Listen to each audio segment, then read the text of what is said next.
Oh, shit. No, okay, it worked. Never mind. Good job. Shut the fuck up, Leo. Okay. Anyway, after a short delay, welcome back, my audience. This time we're back to reading terrible fucking stories, and so basically, we're gonna be reading Shibuya Crossroads. I have two people with me this time, Leo and Rant. Introduce yourselves, gents. Hello, I'm Rant. I'm very sad. Me too. I'm tired. Aren't we all?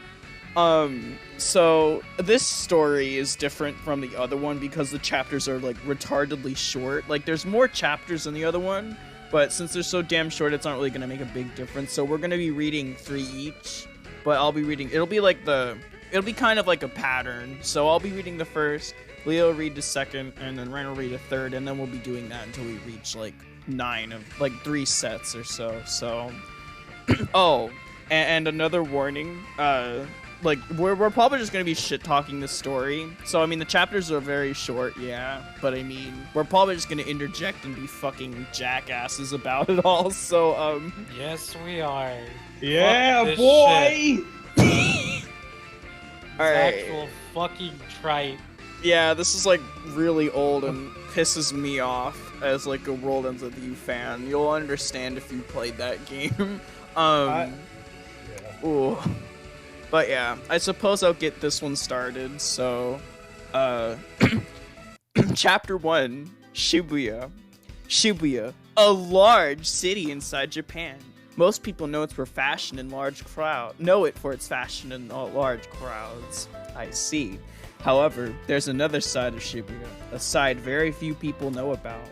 There's the RG, the real Shibuya, and then there's the UG, an alternate Shibuya. Let me explain the entire plot of the world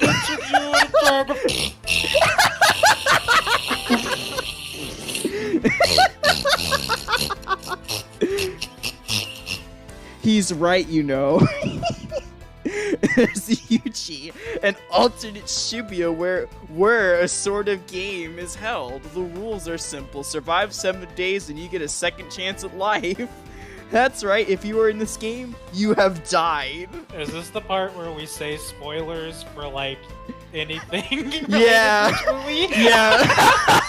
Yeah, should have prefaced it with yeah. that. If you want to play that, I guess.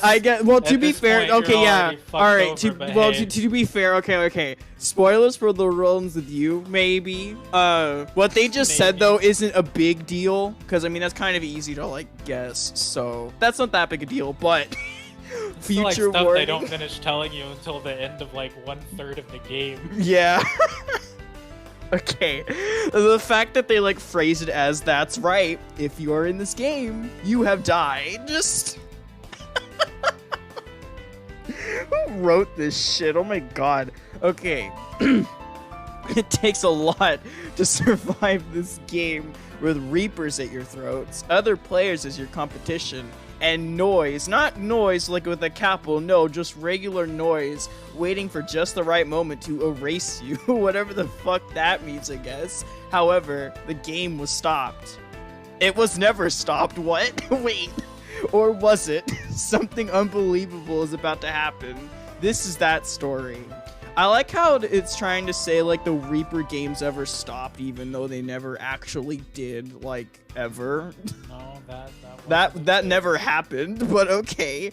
Neku Sakuraba woke up in the middle of the road once again. He slowly opened his eyes and got up. He instantly became tense and he was thinking to himself, what the? No, not again. This is getting ridiculous. I didn't die this time, I know it.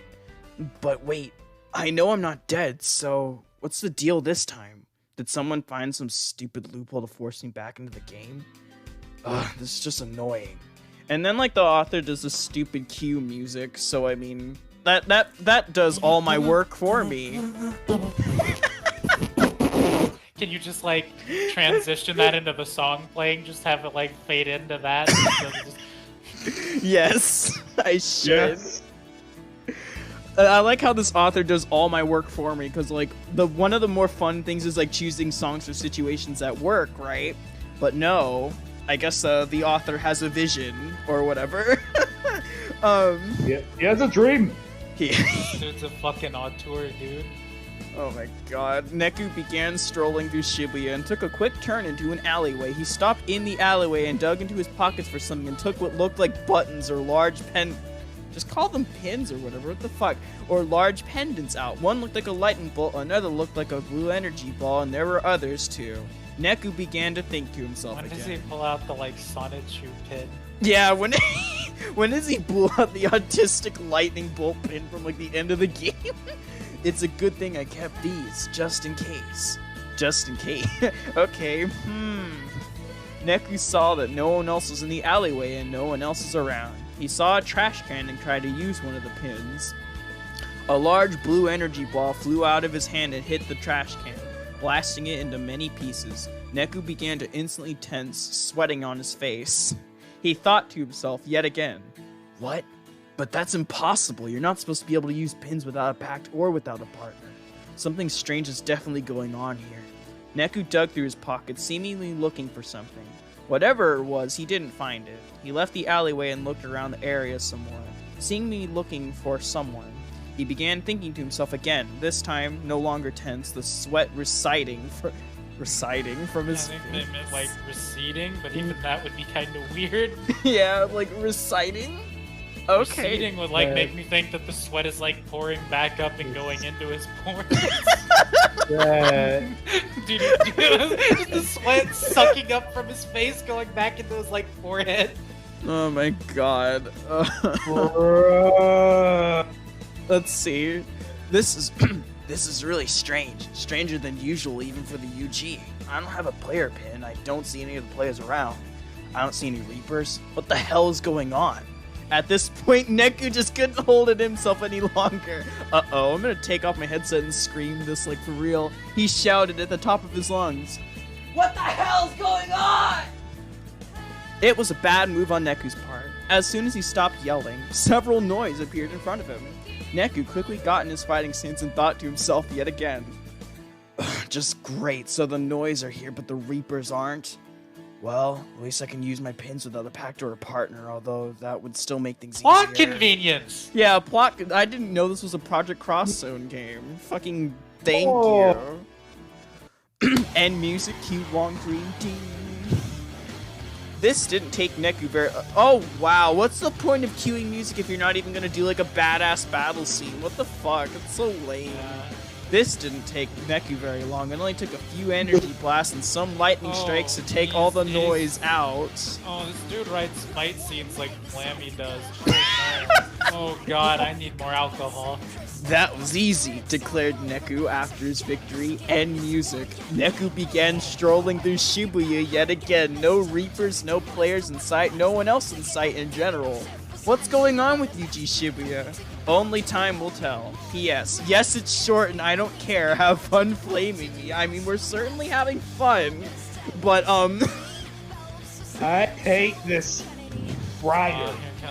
Alright, your turn. Do I wanna read the, like, little excerpt about his, Yeah, we may as well for context, yeah. Alright, well, I feel bad for subjecting anyone to this, but it's gonna get a lot worse from here on out.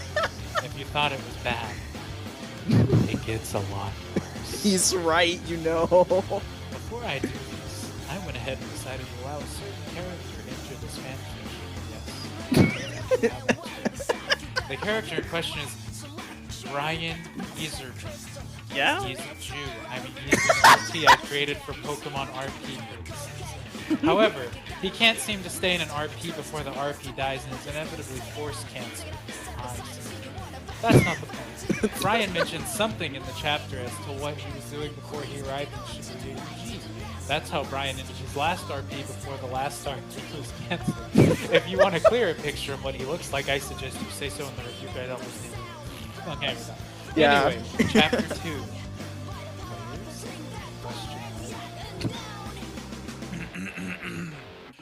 As Neku stood there, unsure of what to do next, something hit him, like he finally realized something. Neku knew that even though he didn't see anyone else there, he knew he couldn't be the only one there. That would be truly frightening. He wasn't sure if they were players or not, but He didn't know what else to do. This room's like fucking garbage. So he started walking again, trying to see if there was anyone else there with him. How many commas was there? That was like 1, 2, 3, 4, 5. Jesus fucking Christ. There were, but certainly people he wouldn't expect at all. I see. Dun, dun, dun. Meanwhile, cross-plays music here. Yeah, exactly. In another area of Shibuya, there was another young man there trying to figure out where he was and what was going on as well. His name was Brian Yisrael, a Pokemon trainer. He left the area he was in and turned a corner. That was when he saw something shocking, making him tense, sweat forming on his forehead. I can't wait for it to recite in the next chapter. There was a...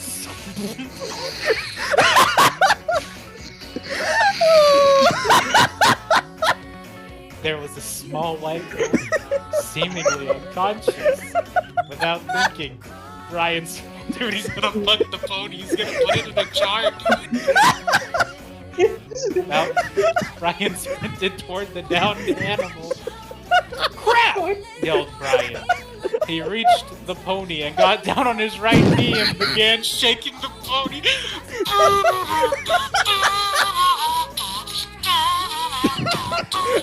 Trying to see if it was alive or dead. Of course. Hey, are you alright? Hey! Pleaded Brian as he continued shaking the pony. Yes, he's Sonic the Hedgehog. Eventually, the pony raised its head and saw Brian. Brian finally noticed this pony has black sunglasses. Huh? Brian was tense and didn't know what to do or say. The pony was taken aback by Brian being there and quickly jumped up and jumped backwards, away from Brian. They quickly took in its new surroundings. Brian finally tried to say something. Hey, relax! I'm not going to hurt you! Assured Brian. Did something unbelievable happen? Who are you? Where am I? What's going on? Shouted the pony. Brian just stayed there frozen, his mouth gaping wide open. Yeah, you little cockwhore. A look of utter disbelief on his face. He can talk? Thought Brian. However, Brian quickly calmed down and he just fucked it like a man. After all, some legendary Pokemon he talked to, so it wasn't anything new to him. He stood up and tried to talk to the pony. I see. Hi there. My name's Brian Yisrael. I don't know what's going on either. I woke up here too. Informed Brian. It's gonna be really weird when Brian has to talk to Sonic when Sonic actually so. Oh, I think he leaves the story before that. Oh, that's fine. Bait. You know, Brian's soul will be inherited by Sonic. The pony looked at Brian and became tense, sweat forming on his... They really like to become tense and have sweat form on their face. That's like the third or fourth time this has happened in this.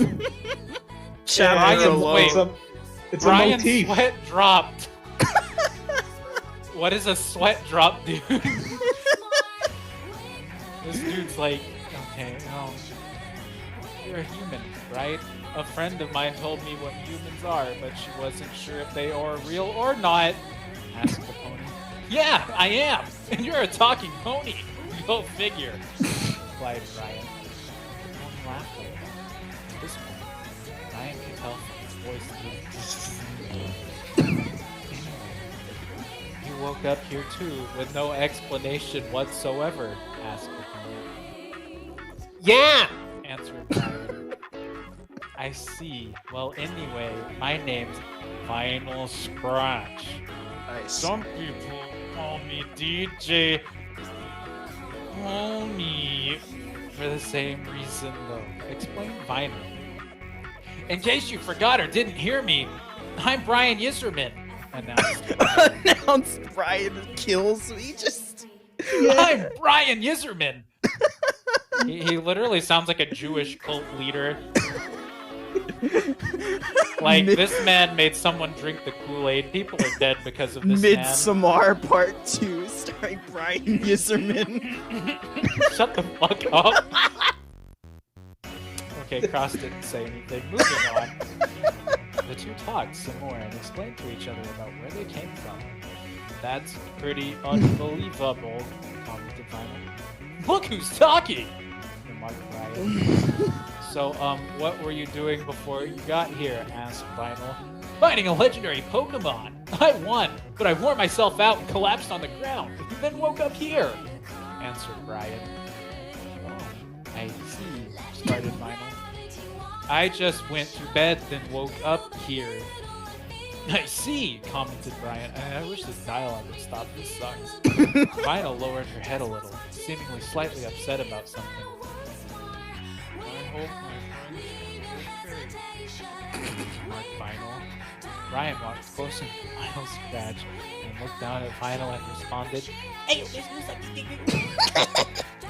Shut the fuck up. well, I hope so too. If you want to, we can search for them together if you like. Two heads are better than one, as they say. Besides, we need to find out what's going on," responded Brian. Vinyl finally smiled. Answered Vinyl. Brian and supposed Vinyl to be started her with looking his through dick in his Shibuya mouth. together. That's exactly what that was. An attempt to not only figure out what's going on, but to find Vinyl Scratch's friends as well. This is awful. In music, the music was playing the whole time, just saying. Yeah? To be continued. P.S. Speechless yet? Yeah, I thought so. More insanity to come next. Fucking random Redditor. Oh my god. Fucking like, I hope you trip on the sidewalk and like bust your teeth out of your fucking mouth. Jesus Christ. Also, I guess this person's in Canada. Here's Like, Brian Yeserman's character information. Age 17. Of course it's Canadian. Clothes. He has a red long sleeve t-shirt on with a black vest and a so his shirt has a most basically he has open jeans and black shoes. He has a red backpack in which he carries his items. He has a Detroit pencil. He also carries a black case around it that has a hockey stick and hockey pucks inside. He really only carried it within the case something bad or stupid happened, or he was left without his Pokemon. Appearance, black hair, has no skin, most of his hair, hesitantly uses for playing hockey in some places on his body. Why is he playing hockey in some places on his body? wait. No. Thanks. Thank you. Personality. He's somewhat secluded because everyone has expected everyone for him to play hockey and not to be a Pokemon trainer. But he's nice once you get to know him. That's the biggest lie you can ever say about any human being on the planet. Moving on. And he's willing to make friends. He also likes and respects his Pokemon, as well as being friends with his Pokemon. Well, Rant, your turn. Gonna say that this story so far is very good, and also I don't think I ever commented on this to the watchers at home, but I have never played the world it ends with. I don't think that's gonna matter much for this, whatever the hell this is, but we're still here, and this is still a fucking story, that's for sure. Think you were speechless last time? You'll be frozen into your chair speechless for a couple of minutes after this. Chapter 3. Enemies Revealed. Cue calling from the world ends with you. Brian and Vinyl Scratch continued exploring the Shibuya UG together. They were trying to do two things. Figure out what was going on and find Vinyl Scratch's friends. As they explored the Shibuya UG, they continued talking to one another. Do you think any of those legendary Pokemon are here that you mentioned? Asked Vinyl. I have absolutely no idea. However, if there are, especially if the ones that aren't so good are here, leaving this place won't be easy in the slightest, answered Brian. Vinyl got depressed a little again, kind of like me when I'm reading this, and put her head down a little. Yeah. Also me. I see, remarked Vinyl. Brian now felt like an idiot. Good. He tried to cheer Vinyl up. But I'm sure we'll still find a way to leave. When there's will, there's a way, as the saying goes. Assured Brian. Final lifter? Her head up? Yeah, lift her head up, dude. Nothing wrong with that. Lifter I see her nothing head wrong. up again and smiles a little. Yeah, I guess so, remarked Final. By the way, speaking of enemies, started Brian. Is there anyone dangerous from your world that might be here and interfere with us returning to our homes? Well, that's hard to say, began Vinyl. Sure, there are monsters where I'm from, and even other creatures and other ponies that you could call dangerous, but not really. That is like such a. I don't even know what the fuck. description. I don't even know what that sentence was even trying to say. Yeah. I'm telling you guys, it's a motif. Yeah, Brian. Brian's sweat dropped and had a look of confusion on his face. Vinyl noticed this. I'm glad that Vinyl noticed that. Yeah, Very I observant. This one. never would have noticed that Vinyl would have noticed. Whatever. What I mean is, the bad guys from my world are more annoying than dangerous, explained Vinyl. I see, remarked Brian. However, they could still get in our way, informed Vinyl. So they can't do anything, but also they can. Like, okay, keep That is fucking the sweating biggest, your like- drop, Brian. Non-committal answer. Brian sweat dropped again. Moan, Brian. That's all I have to say. Oh, moan.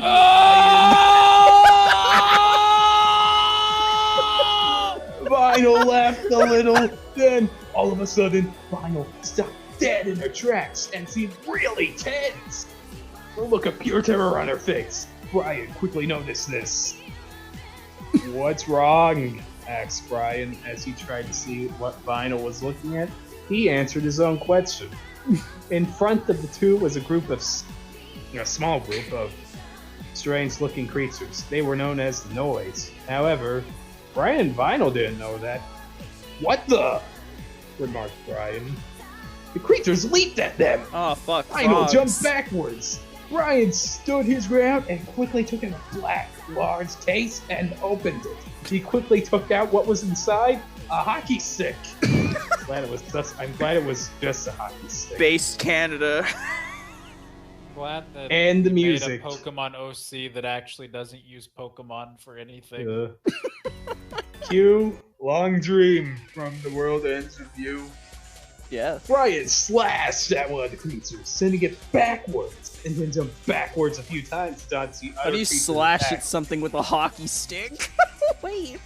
Yeah, that I don't think this man has ever used a hockey stick in his life. The writer of the fic, I mean. You know, wouldn't you spell I- Q like C-U-E? Yeah, he's spelling K. Yeah, I just Yeah, realized that- he's not yeah, spelling it's- Q right. Yeah. Sucks. I mean, that's not the cue I'm looking for, Mang.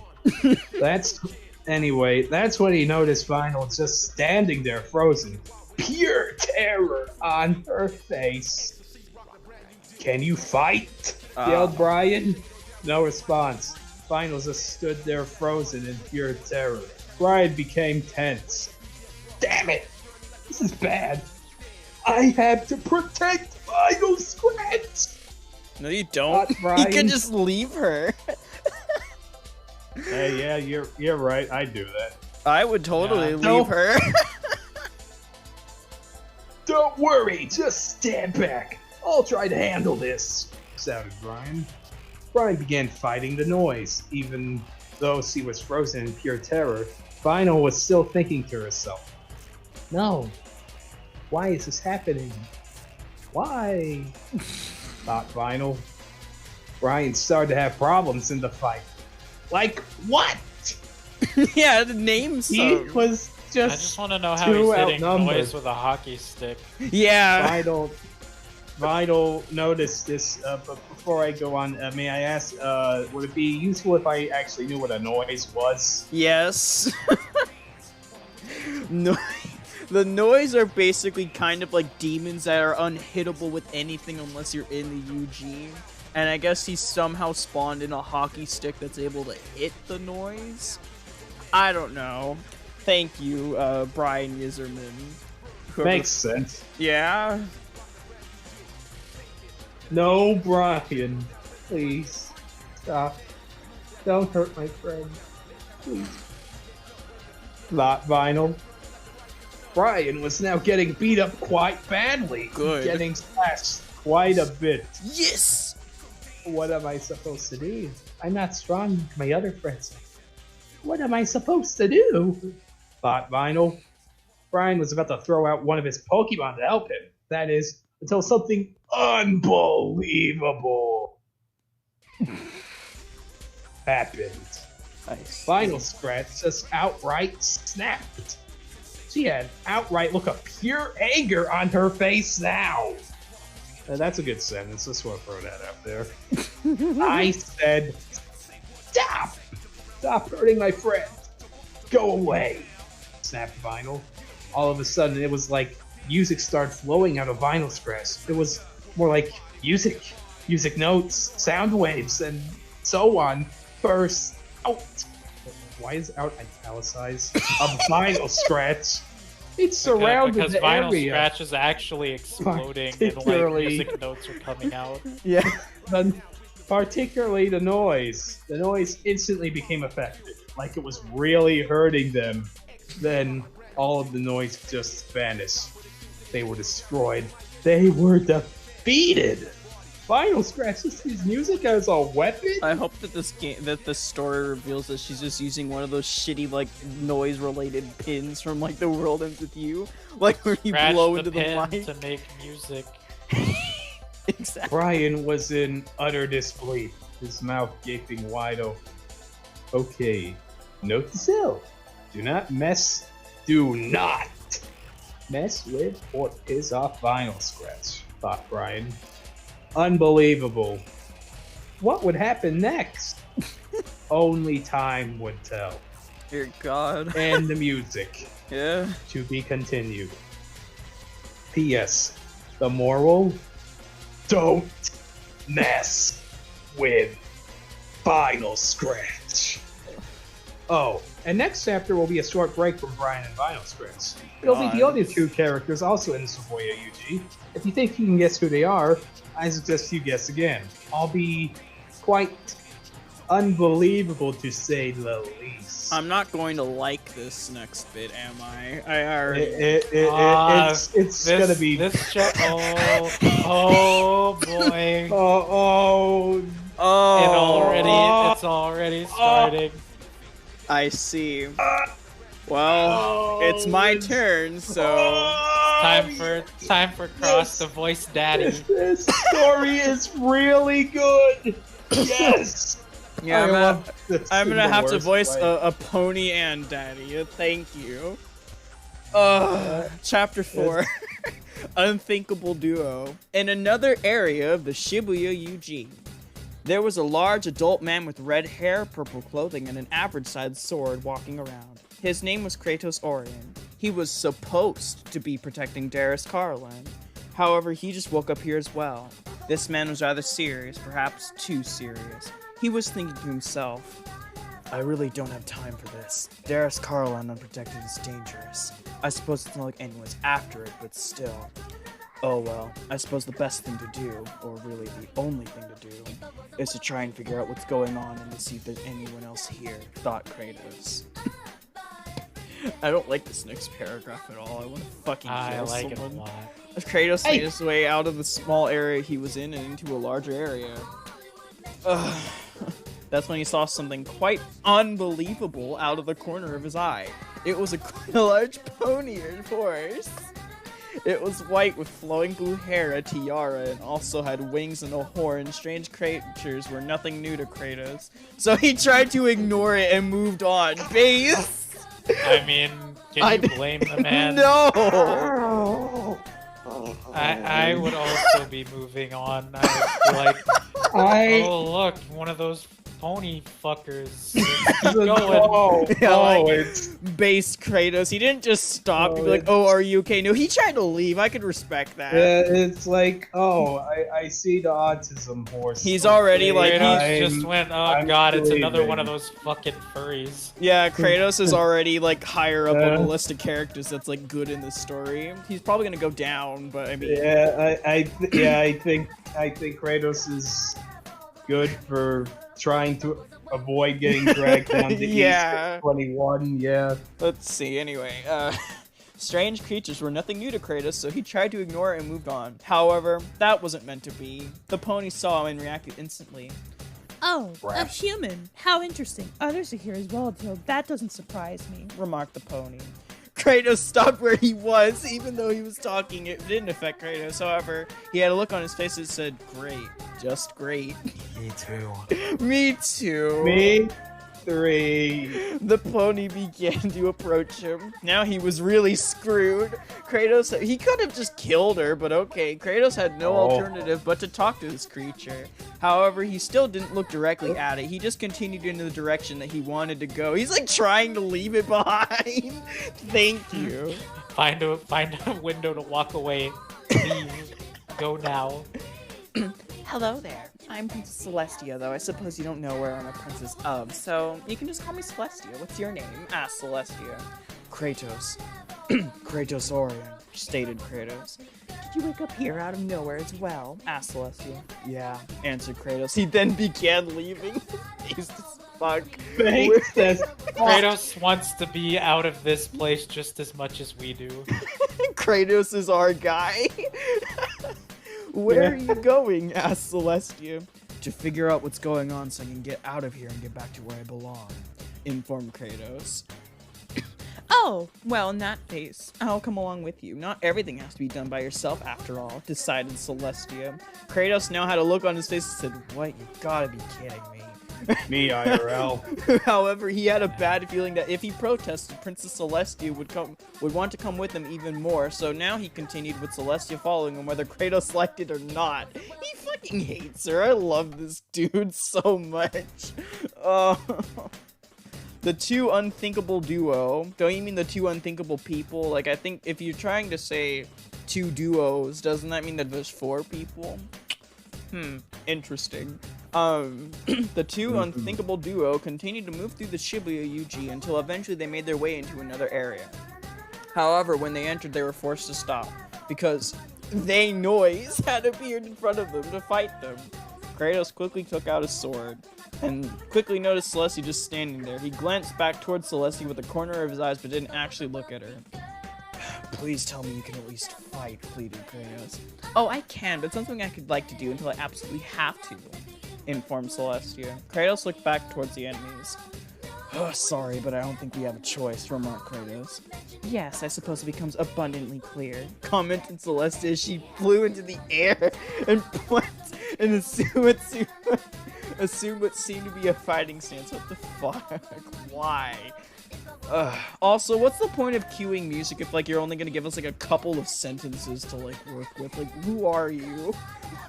Yeah. I don't know who this man is, but This I don't like fucking him. stinks.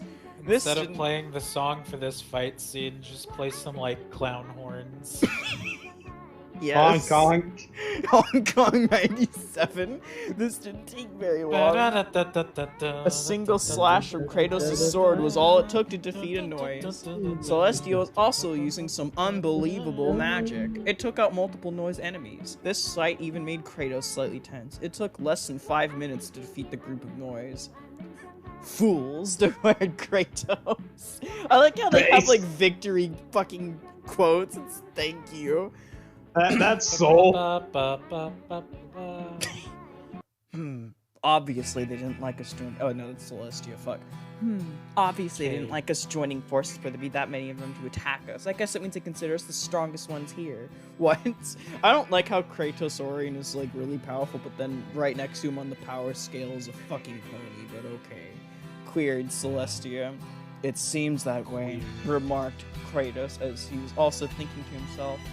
I've greatly underestimated her. I guess I should be glad she's on my side, thought Kratos. Celestia looked towards the sky. Well, it appears one of my little ponies has already made a friend here. That friend seems to be from another world, though, just like you, Kratos, realized Celestia. Kratos had another look on his face that said, what did she just say? What the fuck are you on? I see. I suppose it means there are several others from other worlds here as well, realized Kratos. It seems that way, remarked Celestia. Things are getting interesting now. No, they're not. What's going to happen now? Only time will tell. To be continued. P.S. Celestia doing what she does best, following someone around whether they want her to or not, even though Kratos should have just stabbed the shit out of her. Oh, and Kratos and Celestia equals noise defeated between 1 through 5 minutes depending on the group size of the noise. P.P.S. Next time we're Kratos and Celestia, good luck Leo, with a possible villain encounter. Well, Please just let it be fucking something like retarded. I mean, it will be, but something just really so bad that it's funny. That's what I'm waiting for. well, Oh, this has a lot of dialogue. Oh. Enjoy, Oh. bud. Last chapter with the insane duo of Kratos and Celestia for a while. Sorry? no, you should be thanking you. We're thanking you. Chapter 5. Villains encountered? Question mark? K. Game over. Ooey.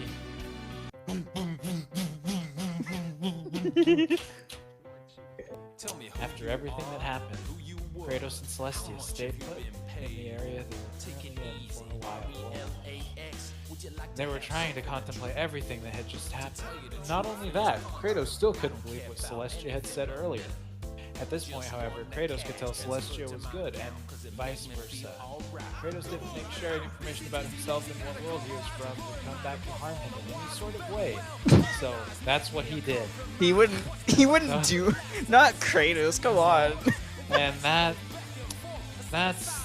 those are like your final words before something does come back and like bite you in the ass. That's just, you don't say that and then not have it immediately like Meet fuck those like you. fucking T-poses from the heaven. Yeah. He shared that information with Celestia. Afterwards, Celestia only thought it was right to share information about her and the world she was from to Kratos. She did so as well. Afterward, Kratos had a slight look of utter disbelief on his face, but still remained calm. How very intriguing. I've been through a lot. I saw Celestia. If I do a girl voice, I'm gonna kill him, so I'm just gonna go, how very intriguing! You've been through a lot! I suppose this also explains it to me! I didn't know No, I Sakura saw Ogami was in this fucking story. I like this big tough guy. Let's do. I think that's what we needed. Exactly, it's based. Yeah. Started Kratos as he finally decided to start looking at Celestia directly. But it seems you have it easy. Celestia giggled a little. I suppose you say that, but things do still happen, informed Celestia. At this point, the two began walking again, going through the Shibuya UG. What Celestia had said earlier was really nagging at Kratos. He was sweat-drying slightly. He had no choice now. He couldn't believe what he was about to say and ask. However, he went through with it. You said something a little odd to me earlier. Are all of your ponies here as well? Asked Kratos. Celestia couldn't help but begin to laugh quite loudly at that. Kratos truly did sweat drop now, and he really felt like an idiot. What was he doing before then? However, Celestia stopped laughing to respond to him. I really shouldn't have called them that. It's true that they're my ponies, but they're my loyal swaying subjects. And more than that, they're my truest friends, responded Celestia. Kratos said nothing then. Celestia continued. Anyway, yes, most of them seem to be, or at least my closest friends are, answered Celestia. Oh, I see, remarked Kratos. What about you? Anybody else? Asked Celestia. No, no, I'd be able to sense them if they were. What? Answered Kratos. What? I see. I Oh, don't. how important! Remarked Celestia. Don't take this the wrong way, but it's probably better off that way. Responded Kratos. Deep. I mean, whatever you say. he's not wrong. Celestia. I'd rather have Kratos and Lloyd Irving. Yeah. I mean, I still would have rather had Zelos. Zelos would have been powerful. Could you imagine Zelos trying to, like, slide into Celestia's DMs? He's like, I've never had horse pussy before. And then this becomes an entirely different story. Yeah, that is, yeah. Yep. The two continued through the Shibuya UG and entered yet another area. There, once again, they were forced to stop. This time it wasn't because of more noise. This time it was something even more unbelievable. It was more ponies. Oh no. These ponies were different. Oh, Black, yellow eyes. Oh, the Heartless. All of a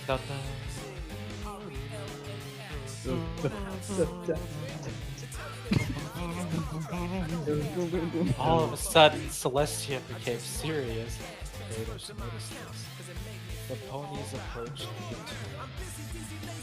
two. Well, we have Mocked one of the ponies. You know them? Asked Kratos. Asked another pony. Black pony. I hope you realize that. Oh no. unbelievably vague.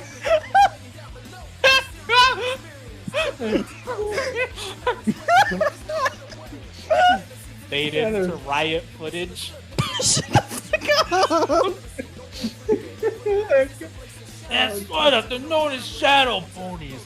I didn't think they were still around, but I suppose it shouldn't be surprised that they are. I thought we killed them all at the purge. Informed Celestia. I'm guessing they're enemies then? Queried Kratos. Yeah, it seems as though portions of Nightmare Moon are still around. You don't need to worry about the fuck that means. It sounds really imposing. So don't fucking worry about it. Portions must have come together to form them. Realized Celestia. Tackled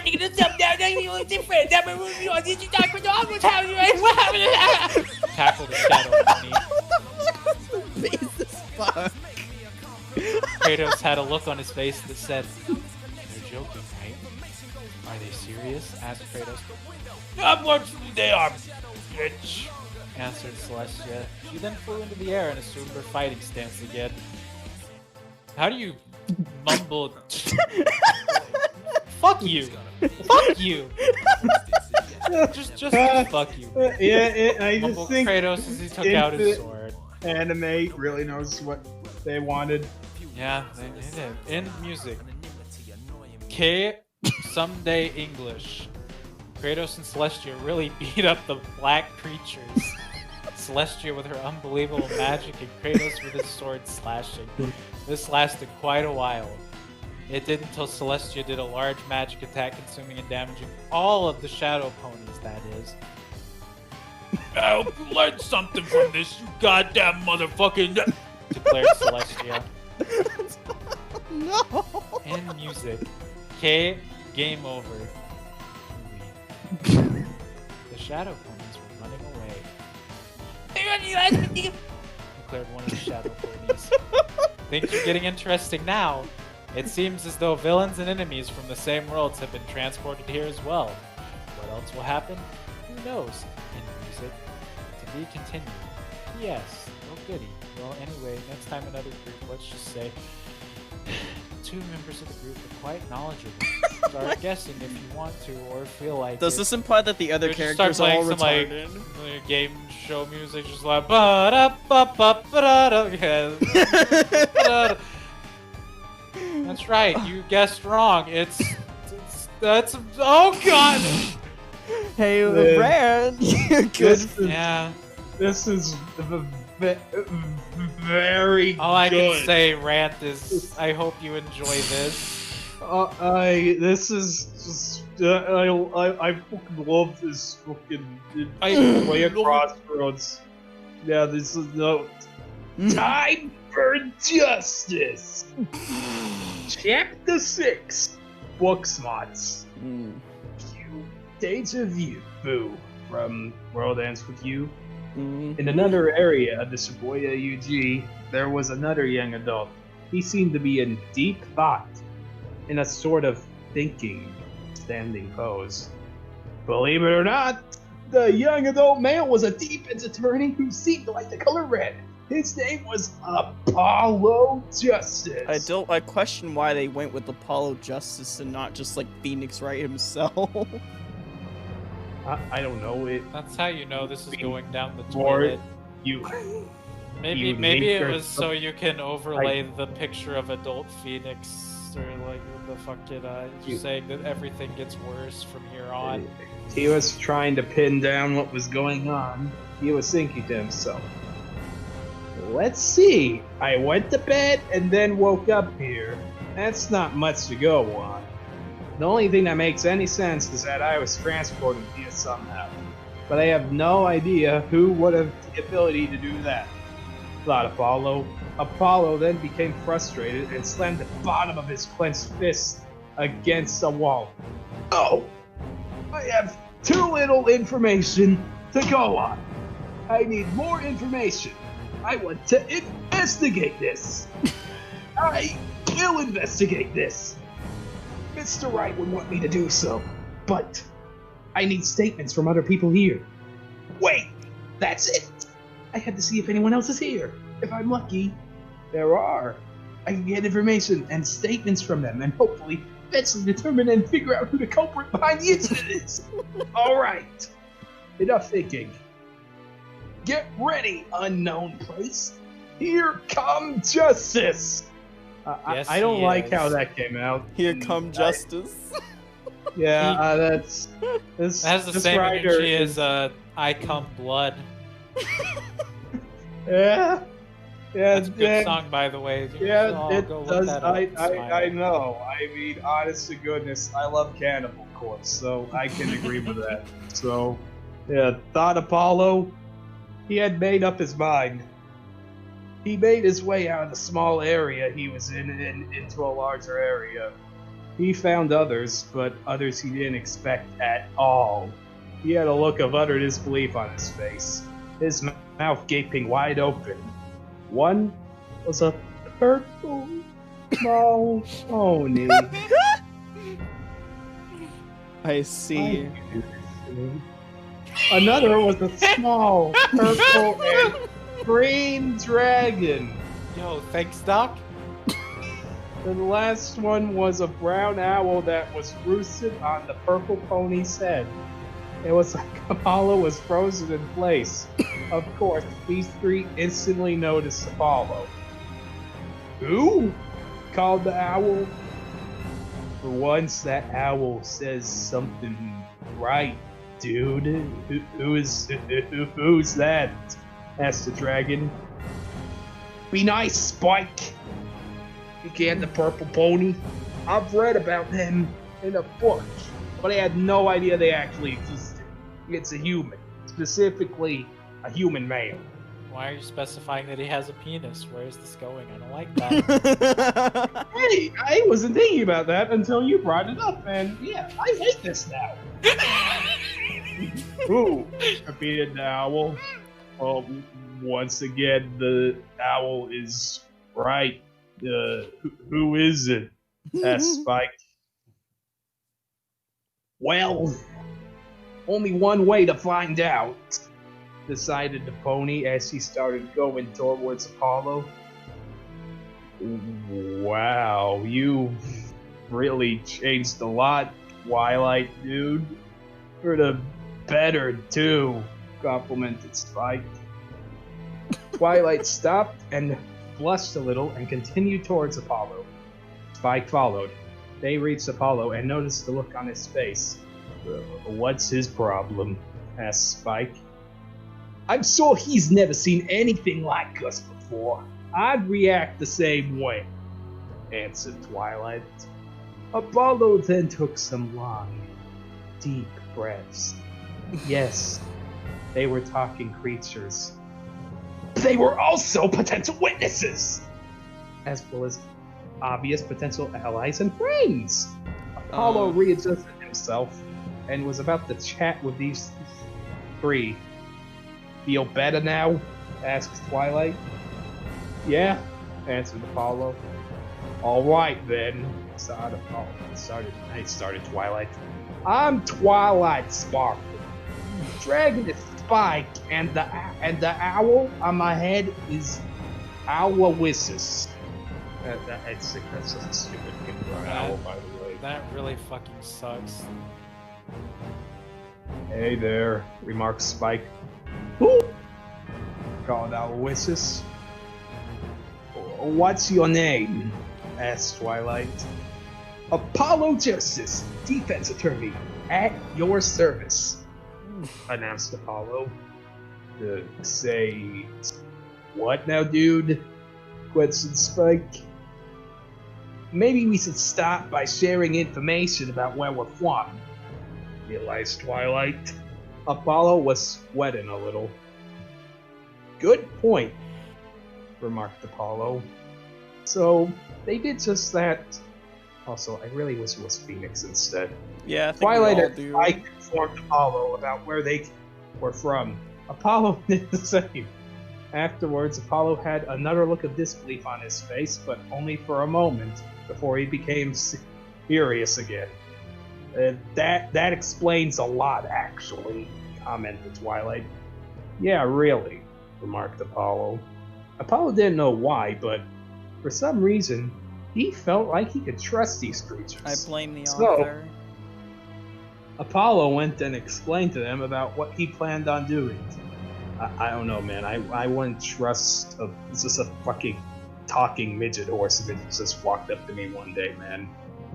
Investigating this incident, finding the culprit behind it, and exposing them for their crime.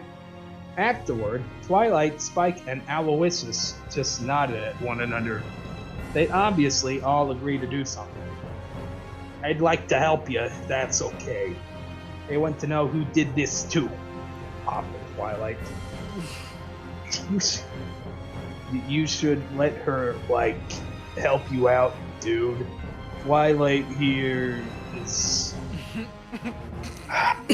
what the Can you smartest... please make Spike like Seth Rogen for the entirety of this fucking thing? Yes, and best users of magic in Ponyville, informed Spike. Twilight blushed a little again. Aloysius simply winked at Apollo with its right eye, which creeped Apollo out for a moment, but he quickly shook it off. Well, that's up to you guys, really. Although, working together would get things done more quickly, possibly. If you want to help, I won't stop you, replied Apollo. The three seemed to get excited now. Looks like Apollo's investigation has begun. With some interesting help in his investigation, what will they uncover? We'll see. And the music. Well, To be continued. That I like doing the voices in that one, but yeah, this is not getting only one more little round, only one more each, gentlemen. Well, yes, I know. No battles this chapter, but complaining will do no good. Why is this man really just blaming me? Investigation begins next week. oh god. I'm Well. glad that Chris Chan Light wrote this. Alright. Note, rejoice, fighting returns in this chapter. Oh, thank God he's gonna give us a sentence of fucking garbage description for foul. Oh God, I'm getting so fucking hard. Oh, fuck. Chapter 7, Turnabout Shibuya. Twilight, Spike, Owlicious, and Apollo Justice stayed where they were. Their investigation into what was going on was about to begin. Actually, the investigation had already begun. However, it seemed like no one really knew what to do first. What to do first to begin the investigation. Okay.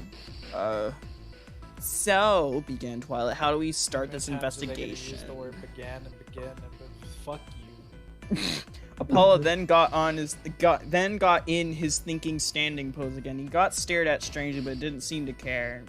Well, started Apollo. The first thing we should probably do is get statements from other people here.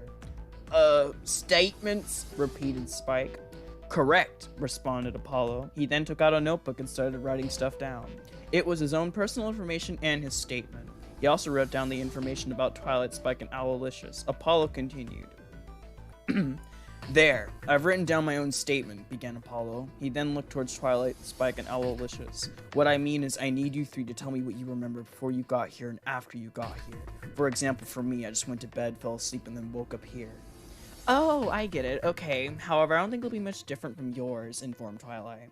Apollo got Twilight, Spike's, and Owlicious statements. Owlicious' statement was given to him by Twilight. Twilight was right. Their statements were statements were very similar. In fact, they were pretty much the same. Now what? Asked Spike. Well, now, things may get a little more complicated, announced Apollo. How so? Asked Twilight. Don't take this the wrong way, and I don't need to seem pessimistic. However, that's probably inevitable that a few of our enemies were sent here as well. What?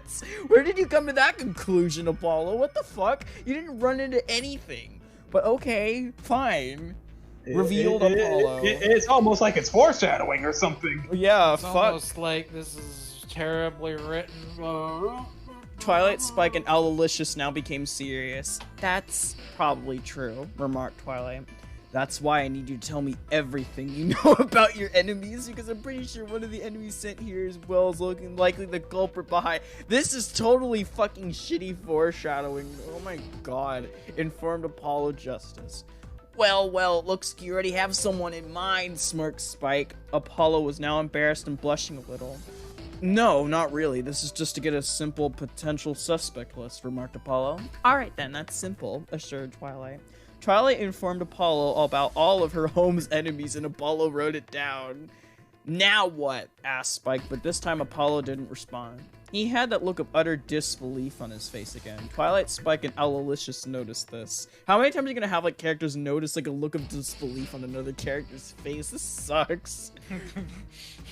Twilight Sparkle will remember that. What's wrong? Asked Twilight as she turned around to see what Apollo was looking at, as did Spike. All of a sudden, Twilight, Spike, and even Owlicious seemed to take a fighting stance. What? It was a small group of lions. No, wait, these lions had wings and horns. What were they? Manticores here. No way, shouted Spike. No, I Looks can't like you were believe right. this. Looks like you were right, Apollo, remarked Twilight. Apollo still said nothing. Twilight looked back at Apollo and noticed he wasn't in a fighting stance. Can you fight? Asked Twilight. Apollo shook off his disbelief and started sweating. No, I'm a lawyer, not a fighter, announced Apollo. Twilight, Spike, and Owlicious' sweat dropped a little. Of course. Twilight looked back towards the enemies. Oh well, don't worry, we'll handle this. Ready, Owlicious? Asked Twilight. Who? Called Owlicious. You've got to be kidding me. Twilight and Owlicious were about to fight. Oh my fucking god. This is awful. This is epic, is what this is. Twilight and Owlicious began taking on the Manticores. They were really beating them up quite a bit. Twilight was using some unbelievable magic spells damaging the Manticores. Well, Unbelievable! they're so unbelievable you can't describe them, I guess. Owlicious just flew around annoying the Manticores mostly, clawing the Manticores all over their bodies. Then there were Twilight and Owlicious combination attacks, you know, like unison arts or whatever. They mostly involved Twilight using a spell to enlarge Owlicious to a giant size and riding on Owlicious' back as they did major damage to the Manticores. During all of this... Copied one of Shriky's fucking attacks. Fuck you. During all of this, Apollo once again had that look of utter disbelief while Spike was smiling and not surprised at all. See, I told you, Twilight is pretty powerful, informed Spike. Apollo once again shook off his disbelief and got serious. Yeah, remarked Apollo. The fight lasted for about 5 minutes before the Manticores fell down, unable to continue. Then they were teleported away, probably back to where they belong. Or they got erased. Yeah, they got erased, dude. They're dead. They're dead. Don't sugarcoat this. Next, the black people. Don't. This is awful. How's that? Declared Twilight. End music. Apollo couldn't fight. He was just a lawyer. However, that didn't matter because it seemed like he had nothing to worry about as long as he stayed with Twilight, Spike, and Owlicious. What was going to happen next? Well, something quite shocking and unexpected. Something that no one expected to happen this quickly at all. To be continued. Next PS, next time it's back to Brian and Vinyl Sky. What happened to Neku Sakuraba? Like, Who the fuck is Neku? Shut up. but You know well, what you want. something bad Oh, happened. why- Just We're wait. going back and to see. Brian Iserman and his Why, funny yes, I love my Pokemon OC. The main Yeah. character of the world ends with you. Oh my god, this is the chapter where Brian Yuzerman just fucks off for the entire rest of the story. Have fun, Leo. No warning. This chapter may piss you off, or maybe it'll make you happy. What a Thank you. fucking non-committal asshole. What's wrong with you?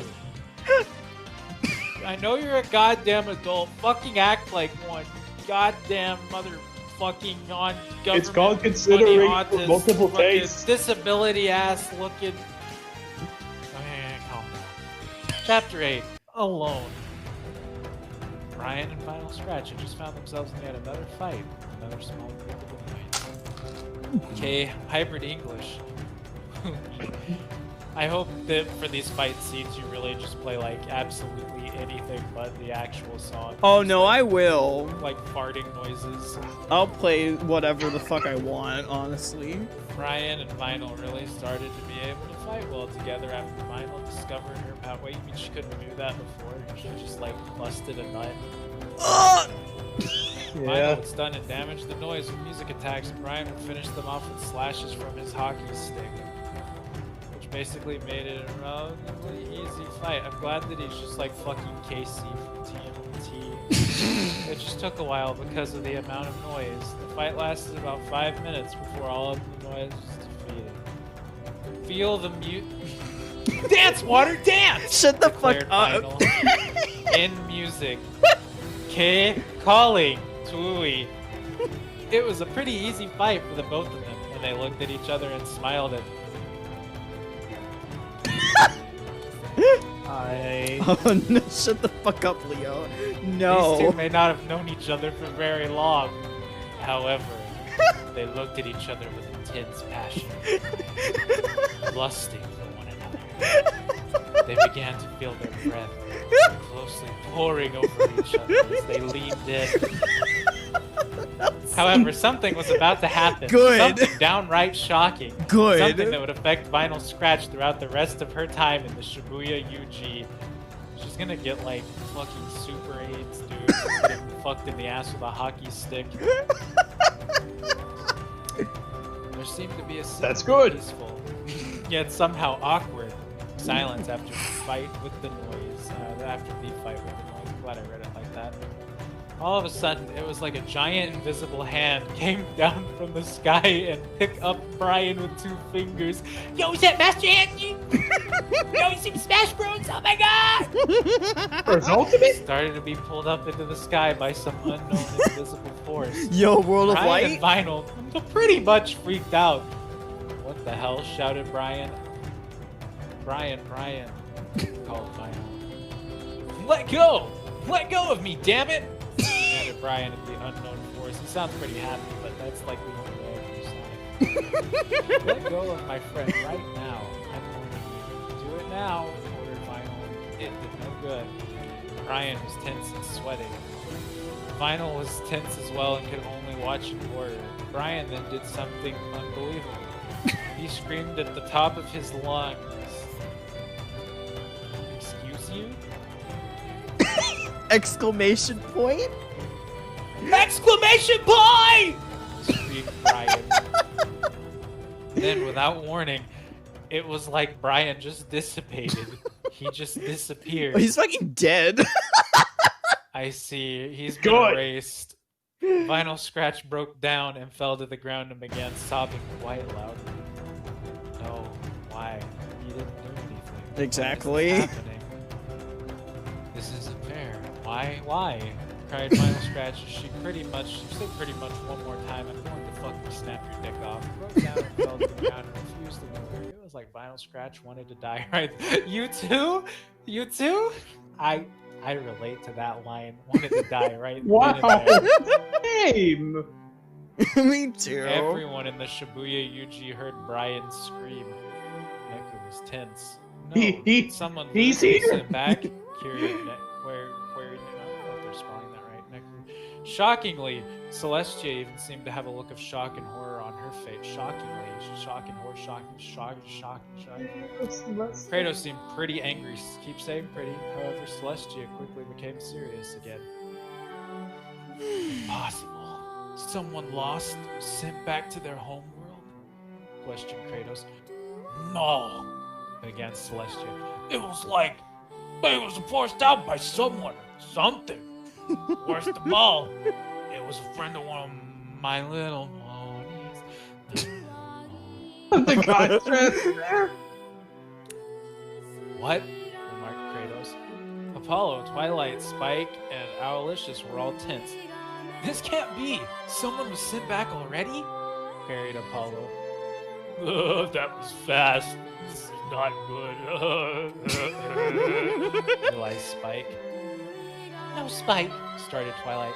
This seems way too soon for people to be sent back. Then it was like a light bulb went off over Apollo. Fucking course it was. He realized something. Wait a minute. Twilight's right. This is too soon. What could this possibly mean? Thought Apollo. Wait a tick. Now, Vinyl Scratch was not only unbelievably depressed, she was all alone. However, there were others in the Shibuya Yuji who were all alone as well. One was another small fuck. Of course it was Pony. It was dark purple and had wings and a horn. It was similar to Celestia, only smaller. The pony seemed really sad though. It also seemed lonely. Another was a young adult male with black hair. He was wearing a black overcoat as well as black gloves and black boots. He didn't seem to have any sort of emotion on his face. He was emotionless. His name was Hiei. Yeah, he was a contractor. I was really expecting it to be like fucking Kirito. I was about to start screaming like Crossing Field at the top of my lungs and just ruin your entire video right then and there. However, unlike other contractors, he didn't seem to have any payment for using his powers. He made his way out of the dark alley he was in and into the larger area. That's when he saw Vinyl Scratch in the ground, unbelievably depressed. Me too. Once again, EA had no reacting to see Vinyl scratching. EA walked towards Vinyl Scratching and stopped a few feet away from Vinyl Scratch, hovering over her, sort of. Vinyl Scratch realized someone was there, How but can you didn't seem to sort care. of hover over someone? At this point, whoever it was like Vinyl Scratch was hoping whoever it was would just kill her and get it over with. Vinyl Scratch. Vinyl Scratch may actually be the hero of this story. All of a sudden, EA bent down and picked up Vinyl Scratch and started carrying her on his back, piggyback style. How do you do that with like a horse? Well, I don't mean, know. it's a tiny horse, I He guess. started moving again, but slowly. Vinyl Scratch didn't understand. Shitty story doesn't deserve my attention. It really doesn't seem to matter. People could still become close no matter what state of emotion they're currently in. What's going to happen next? Who knows? Find out next week on this episode of Fuck Off. In music, we continue. P.S. Looks like some loners, lonely people, emotional people will be getting together as a group now. Oh goody. Your turn. Oh, the Rant's goody. turn. That's Alright. how I feel about Yeah, Rant? That's how you having feel? to break up again. Okay, well, I am glad that he left this note. No, I have fulfilled the request of someone now. What? Chapter 9. Sadness that's darker than the blackest black times infinity. You calling from the world ends with you. Hey, hey! What kind of fucking name is that? It's Hiei. This is really subtle. He's the main character from Darker Than Black.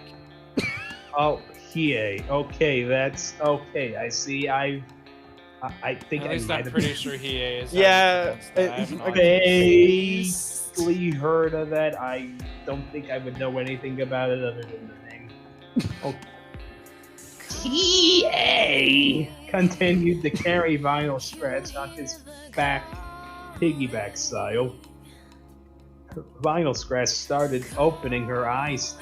However, She was still unbelievably depressed and upset. Me too. Wow! It's almost like this character's relatable or something. Wow, is Vinyl Scratch our girl? Not only that, she didn't understand why the person was doing this. Vinyl Scratch didn't really have any other choice. She had to talk to this person. She did so, or she tried to. However, it was pretty clear in her tone of voice that she was pretty upset still. Why? Why are you doing this? Asked Vinyl. Hiei didn't respond. Vinyl Scratch didn't know what to do.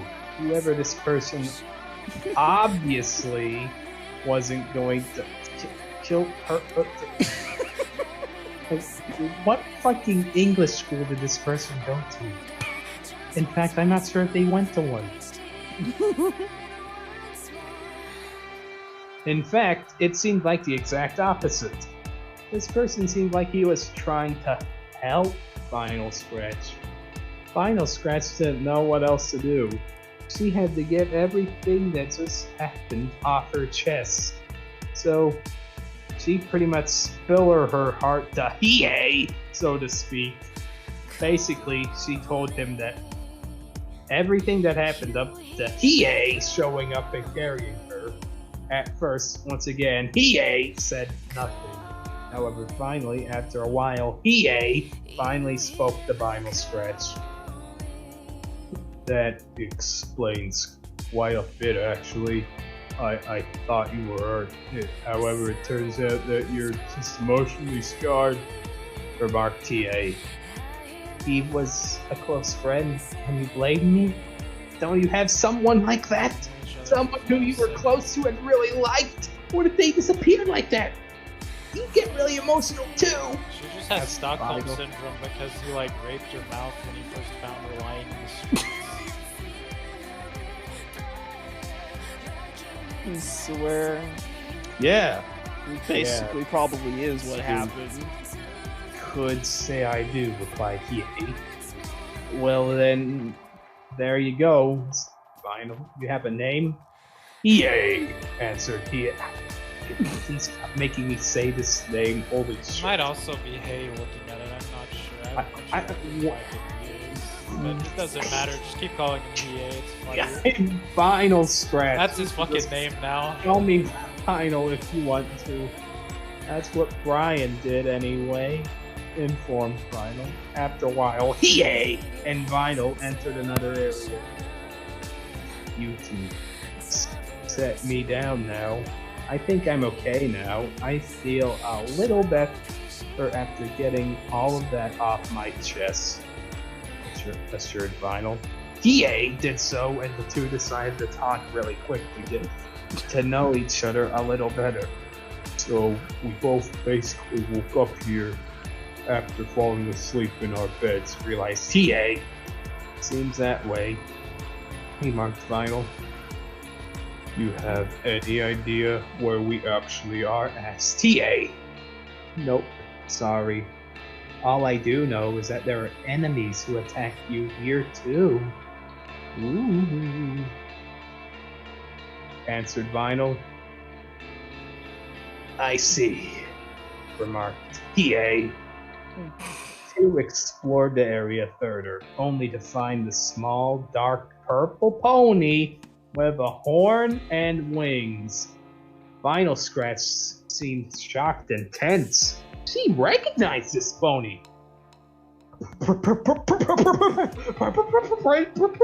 Princess Luna? You're here too? Yeah. You're here too? Smash Bros. Ultimate? Yes, Vinyl. Luna turned around and saw Hiei and Vinyl Scratch, only to turn back around. Please, just leave me alone, Vinyl Scratch. I'll be fine, existed Luna. Vinyl Sweat dropped. Know her? Asked TA. Yeah, answered Vinyl. What's her problem then? Asked TA. Well, began Vinyl, as she then told He ate everything that happened to Luna. He ate once again didn't seem to care. He tried talking to Luna now. Based. You should, come with us. It's dangerous here. Enemies will come here to get you and send you back home. Suggested Hiei. I don't care. I'm better off at home. I'm no use to anyone. Moped Luna. Hiei was a little frustrated now.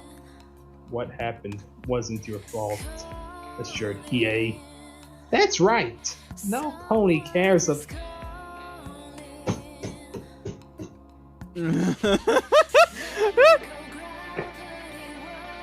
Infinite anime. You are a bitch ass motherfucker. Cares about what happened anymore? Added Vinyl. Luna said nothing. Then Hiei seemed to see something get tense, and then quickly Yes, he did. gets angry.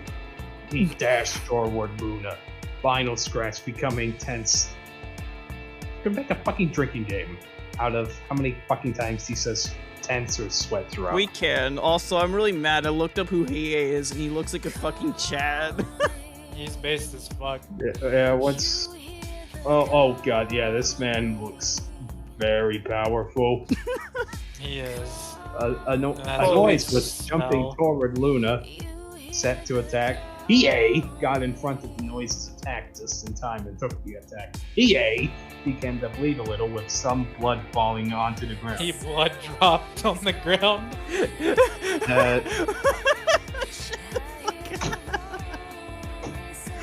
Oh my god.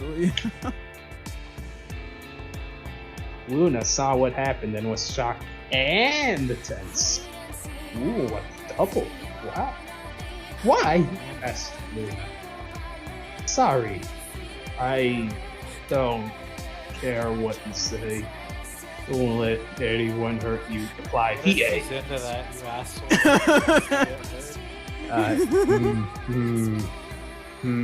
It's not right. Final scratch rushed toward Luna and Hiei too, just in time as more noise showed up. And music. Cue hybrid to English from Toy. Hiei and Vinyl Scratch battled the noise. Vinyl Scratch used her music powers to stun and damage him. Would it fucking kill you to write an actual fucking fight scene? This is actually just a flammy fight. Yeah. And Flammy just doesn't write anything. He can't write a fucking dialogue. He can't write a fucking fight scene. He can't write the temperature changing the same in the way that you would see in a thermometer in real life. And I mean, look, the thing, look at mother. Hey, simply just went around touching the noise and sending a large electrical shock in them, defeating Flame Eagle 25 and them instantly. This God, I lasted for wish. quite some time until Vinyl Scratch got caught by surprise by one of the noise, and it was actually Flame Eagle 25 and forced backwards. What the fuck? I don't want to see Flammy try to grab a horse from behind. Now that they Yo, take it down. oh, Canada. I want it to last. Luna was angry and had an angry look on her face now. It had it. Do not hurt my friends, dog fucker! Declared Luna as she unleashed a spell that instantly defeated all the Canadians. Final Scratch couldn't believe it and was tense. Of course. Even EA was shocked a little and What's the point of having battle scenes if you're gonna pretend that this game is on easy mode and everything dies in one hit? do you think the guy could have beaten the game if it was any harder than that? That's yeah, it's true. This guy plays Kingdom Hearts on easy. Yeah. Yeah, this. Mm. Yeah, Yeah, this man playing Kingdom Hearts on easy with save states. With cheat codes on. Is it really safe state through the vines? Tarzan world. What an interesting group these three were about to become. What would happen next? Perhaps more new groups in Display UG? We'll see. To be continued. Yes. The next several chapters will just be more groups. Battles, probably. Battles with only one sentence. Sorry? Our nice little battle. Oh my god. You know what really makes me mad that we're not reading anymore? Because this next chapter has Cloud and Squall meeting Derpy Hooves. Who says we have to stop here? Good point. Very good point, actually. Are you up for... Who's up? I'm down to read another one. Alright, alright, are we able... Leo, you want to read one more? We could do, like, one more round. Yeah. Okay. Might as well. Alright, okay. Yeah, this one more. Oh, we're done after that. Yeah, so we're gonna do one more little set, so we're going up to chapter 12. Okay. Okay, I guess this is... We're almost 3, but I don't think we can stop with this week with this chapter. No. No way. He's going to No. miss out on Cloud, Strife, and Squally on our top Yeah. flat-side pony. Note, here's your derpy. Chapter 10, Derped Fantasy. 2 adult males were in an area. They had already met one another and determined they should work together to figure out what's going on and eventually, hopefully, get out of the Shibuya UG. They were actually pretty similar, so they became quick allies and friends. However, they were sort of similar in a bad way. They were both sort of loners who preferred working alone. However, incidents in their worlds changed them a little and got them to open up, but only a little. Their loner selves were still there, really. One was named Cloud Strife, a former member of the elite squad known as Soldier. The other was named Squall Leonhardt, a member of a mercenary group known as Seed. What is this place? Asked Cloud. Shit, fuck, excuse me, I'm gonna die. I already told you I don't know, but all that matters is that we resolve whatever's going on and get out of here and return to where we belong, reminded Squall. Yeah, started Cloud. After some silence, he continued. Do you think there are others here too? We can't be the only ones here. Maybe. Who knows? However, I seriously doubt nothing is going to impede us from getting out of here, responded Squall. That's true. I'm sure we'll run into some enemies sooner rather than later, remarked Cloud. All that is abundantly clear is that we fell asleep and woke up here, reminded Squall. Pretty much, remarked Cloud. The two made their way into another area, only to stop in their tracks and have something happen to them that doesn't happen very often. In fact, it barely happens to them at all. They just stood there, mouth gaping wide open in utter disbelief. What did they see? What they saw was unbelievable. Shut the fuck up. It was especially unbelievable. What did they see? Well, it was a small gray pony with a yellow mane and tail. The pony had wings they're too. gonna fight each other to see who gets to fuck it. The pony had wings too, so it was a Pegasus pony. I don't. They also noticed that there was something wrong with the pony's eyes. They were cross-eyed. Even better, retards are an easy. Cloud and The Squall left really eye hide was each other. looking down, while the right eye was looking up. Not only that, the pony was flying around, constantly crashing into stuff. They could also hear the pony crying in pain, talking. Its name was Derpy Hooves. Cloud and Squall didn't know what to do. Derpy eventually saw Cloud and Squall and flew towards them. Luckily, she was able to stop before hitting there. Hi there, I'm Derpy Hooves. Who are you guys? Asked Derpy. Cloud and Squall remained there in utter disbelief and shock. What's wrong with you? It's like you've never seen anything like me before, remarked Derpy. Still not a word from Cloud or Squall. Oh no, you really haven't seen anything like me before? Well, now you have, informed Derpy. Finally, Cloud and Squall shook off their disbelief, but were still a little freaked out. How the fuck are they accepting this so casually? Cloud and Squall cleared their throats and attempted to talk with Derpy Hooves. You're right. We were certainly never seen anything like you before, answered Cloud. I knew it, remarked Derpy. Anyway, I'm Squall Leonhardt and this is Cloud Strife. Just call me Squall and him Cloud, informed Squall. Both of us is from different worlds. I'm assuming you're the same, queried Cloud. Yep, you got it, responded Derpy. After all this, the three got to know each other more and more about their worlds as well as how they got there. Derpy, who's the side guy, got pretty much the same when Cloud and Squall did. Cloud and Squall were in utter disbelief after hearing about Derpy's unbelievable world, but quickly shook it off. They decided to join forces to try and get out of the Shibuya UG. However, it wasn't too long before Cloud and Squall had an utter look of utter disbelief again. Yeah, you can make a drinking game out of this. However, Derpy just had to. We would die. However, Derpy just had a big smile of excitement on her become face. Ranch Man. Shut up. Died an hour ago from alcohol. What stood before them was a large dragon. Wow, there are monsters from Equestria here too, huh? Awesome, cheered Derpy. Cloud and Squall then got serious and took out their weapons, a large sword for Cloud and a gun blade for Saul. Derpy got in a sort of fighting stance as well. Which one of you is going to help me? Asked Derpy. Squall stepped forward. This would be fucking retarded, I don't know. Oh wow, it's a little bit more than a sentence, but not good enough. Derpy started flying around and crashing into the dragon in random areas all around the dragon's body. It's like she's a fucking rag doll. I'm just imagining like a physics engine where you can just drag something into something and just like dragging it into the dragon and like moving it up and the body's just like flat smacking on it. Drag it up. No, you wanna know how she's fighting? Neku Sakuraba is like in the background fucking tossing her around with a psychokinesis pin.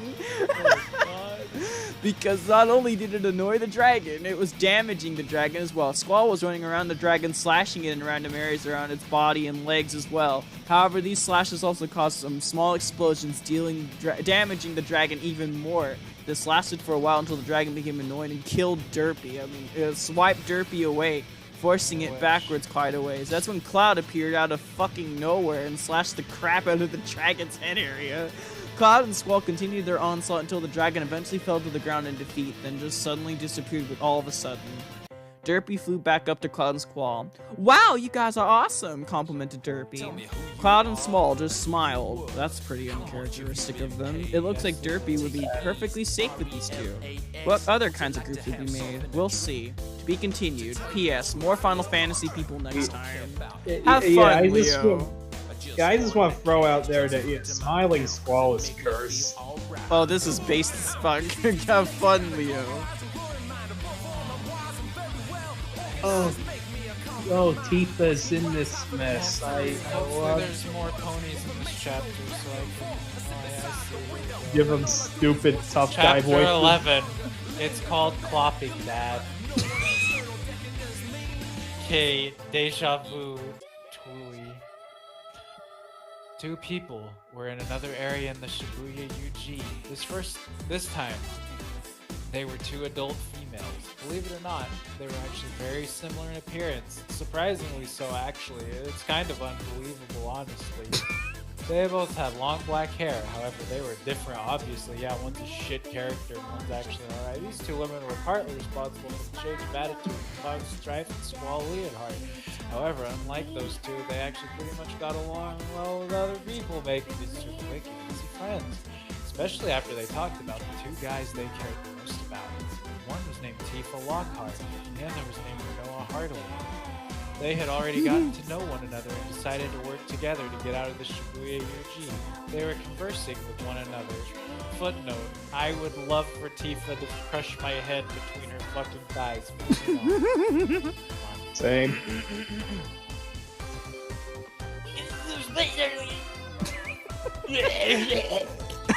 Remarked Noah. Yeah, really. It's certainly one of the strangest places I've ever been to, replied Tifa. Well, of course, not like this. Are you chugging your alcohol as you say your lines? No, I've been out of alcohol for a while, and that's a mistake. I was just like moving my lips with my finger. Because Renault's a retard. Anyways, they explored the area some more under silence for a while before they started conversing again. Asked Renault. I would doubt it. Cloud and Squall are probably here. How do you know that? Yeah, how do they know any of this shit? Answered Tifa.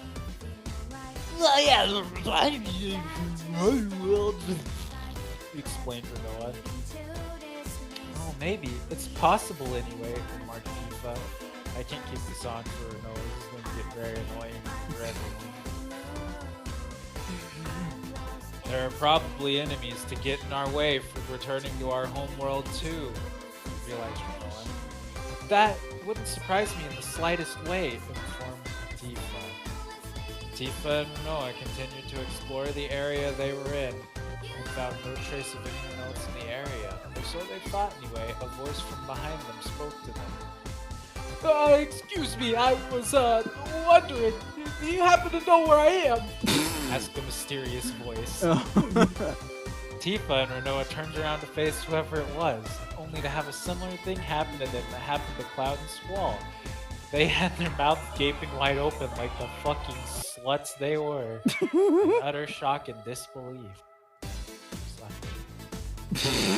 What they saw before them was a small white pony with a purple mane and tail. The pony had a horn too, making it a unicorn pony, of course. It was Rarity. Tifa and Rinoa had no response, and Rarity noticed the look on their face, making Rarity become frustrated and angry with a slight angry look. Shut the kill yourself! Angry What with the directed slight as if you've angry. never seen a lady before? Remarked Rarity. Unlike Cloud and Squall, Tifa and Rinoa's shock and disbelief didn't last very long, and they quickly shook it off. Then they attempted to converse with Rarity. Alright, Rinoa's becoming blue albino. We're sorry. It's just we've never seen anything like you before. Informed Rinoa. Now, what do you mean by that, you fucking asshole, Mario? Shut the fuck up. Asked Rarity. A talking pony, stated Tifa. Oh, Began Rarity. now that you mention it, I've never seen anything like you two either. Afterward, Tifa and Rinoa and Rarity got to know one another, how they got here, and about their respective worlds. Rarity got here the same way as Tifa and Rinoa did, by just falling asleep. That is so boring. Why is this every character? They fell asleep and woke up, and we have to go over this every fucking time. I'm gonna beat you with a fucking goddamn My Little Pony documentary, you fucking ass pieces, you fucking flop motherfuckers. Tifa and Rinoa had look at this laugh hearing about Rarity's world, but quickly shook it off. So, we all got here the same way. Realized Rinoa. Seems like it, remarked Tifa. In that case, I would like to accompany you, Mario. I just can't accept being alone in this strange place any longer. It's not acceptable for a proper plumber like myself. Offered Rarity. Tifa and Rinoa's sweat dropped. Oh god. Ooh. Lots of sweat dropping. Rarity comment, but accepted. The new group of three made their way into another area, where Tifa and Rinoa found themselves in utter shock and disbelief with their mouth without shut up. However, Rarity seemed tense. What it was pretty much a snake body with green wings and a chicken's head. A cock! Don't look at its eye, you'll be turned to stone.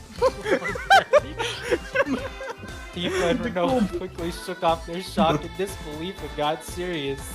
The cockatrice dashed towards them. Rinoa and Rarity stepped forward to take the cockatrice on, but you couldn't look directly at it. Give me all your love. That's pretty fitting considering I made it a dick. Rinoa quickly took out a silver shooting-like item. What is a shooting-like item? Oh, God, asshole! I don't know. Do you want to explain what a shooting-like item? I'm just going to pretend that she took out a gun. Yeah, she didn't take out her like little disc thing. She just actually took out a gun. She took out a fucking like pistol. Tifa just took a martial arts course. Rarity to attempt to use some spells in the cockatrice, but the cockatrice tried to hit the cock with a shooter but kept missing. They were having a hard time fighting the cock without actually looking at the cock. All of a sudden, the cock smacked Rarity with it.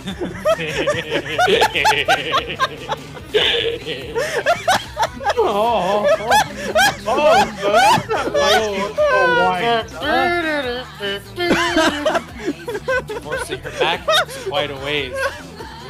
That's when Tifa dashed towards the cock. Yeah, you did. She She was looking at the cock.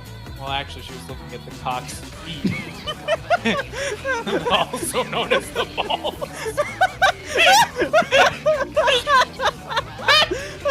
Oh This is why she was able to wail on the cock with a barrage of punching, kicking combos. Tifa did this for quite a while. She kicked the cock toward a building, forcing the cock to ejaculate. The cock fell to the ground and couldn't get up. Yeah, you too, buddy. You're a bit of a one and done too. I'm like a musket. I fire once, and it takes a while to load it back up. You know what I'm saying? It disappeared all of a sudden. They won, apparently.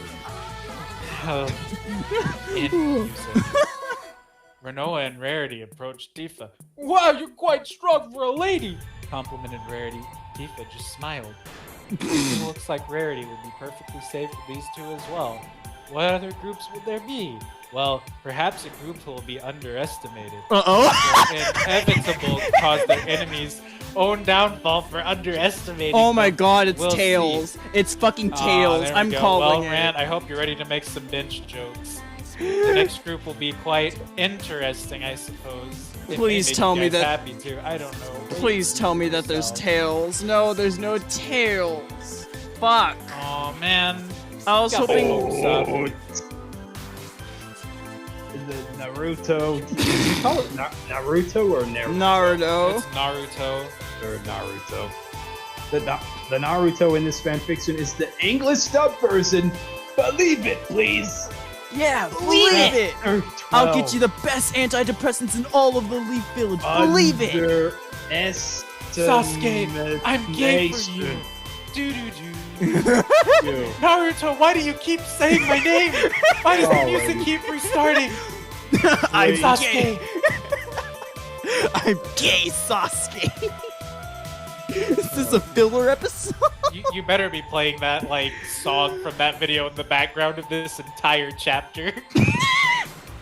A young adult male in orange and black was in an alleyway in Shibuya, UG. This young man also had a headband on with a metal plate on the headband with an insignia on it that kind of looked like a leaf. It was a knuckle-headed ninja known as Naruto Uzumaki. However, Naruto didn't seem happy at all. In fact, he seemed quite frustrated and angry as well. He was thinking to himself, "Man, you have got to be kidding me! I'm out training, a strange white light appears out of nowhere." Wow, I'm surprised he's not. Yeah, I'm surprised he didn't just wake up from his bed and then. Surprised they didn't go to sleep and yeah. Or maybe it was the first thing he did upon getting up. It's probably that. As out of nowhere, blinds me, and then I end up here? What the hell's up with that kind of crap? It's ridiculous. Is this some kind of sick joke? If it is, it's not funny at all, thought Naruto. He was about to leave the area to explore this new, unknown place of dinner. But he quickly dodged back into the alleyway and peeked out into the area. He saw something. Something he wasn't really sure if he was actually seeing. In the area, a small yellow pony with a pink mane and tail was dodging around. Dodging Yes. around the area. This pony also had wings, so it was a Pegasus pony.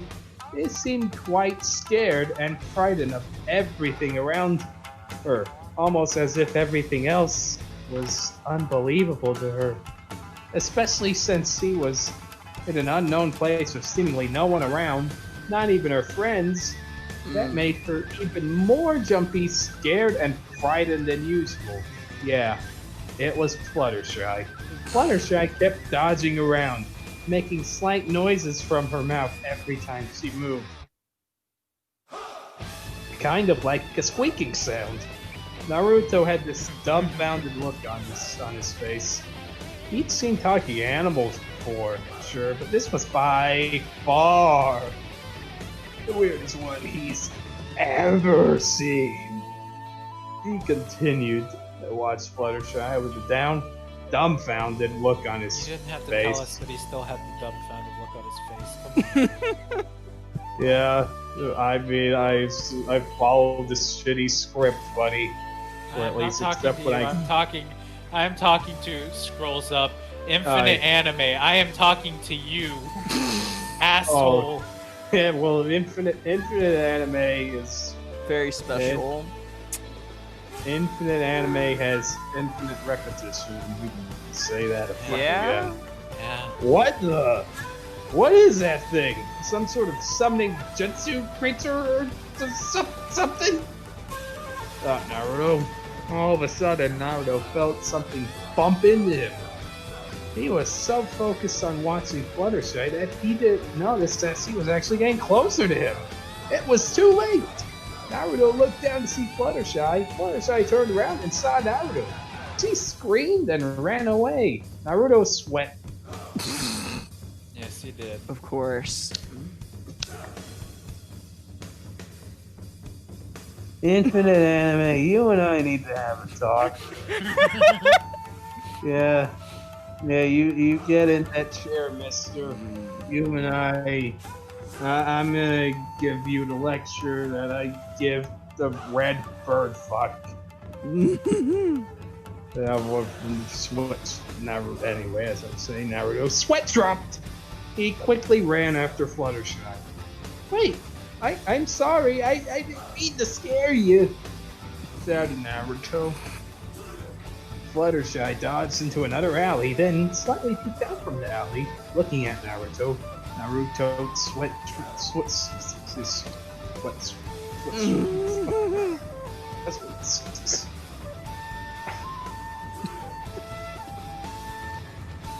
Sweat dropped again! Yes. But he didn't really have time for this.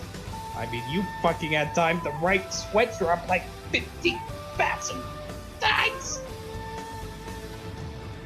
He had to figure out what was going on, how he got here, why, and how to get back home to a nice, cozy chair where I wasn't reading this terrible fanfic and questioning why you do any of the writing you do, Mr. Infinite Anime. So, Naruto just left Fluttershy there and began to leave. Base. Like me! However, Wait. as he was leaving, he heard slight footsteps behind him. You know, I'm gonna post. I know I'm interrupted this, but you know, you might have to start the Curb Your Enthusiasm music as you show this page on the video. Sweat dropped may in fact be an actual word. Oh. I see. Bum, I mean, bum, it's-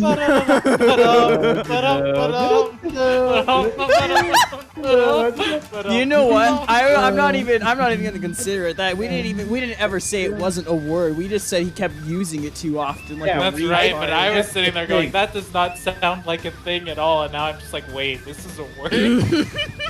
Anyway, Naruto looked slightly behind him without turning all the way around. Out of the corner of his eye, he saw Fluttershy following him. Naruto looked forward again and sweat dropped. Naruto, that's 3 times in 4 paragraphs, fucker. He's just really fucking sweaty, dude. Naruto didn't know what else to do besides sweat, so he tried talking to Fluttershy. Hey, my name's Naruto Uzumaki. You can call me Naruto if you want. Do you have a name? Asked Naruto.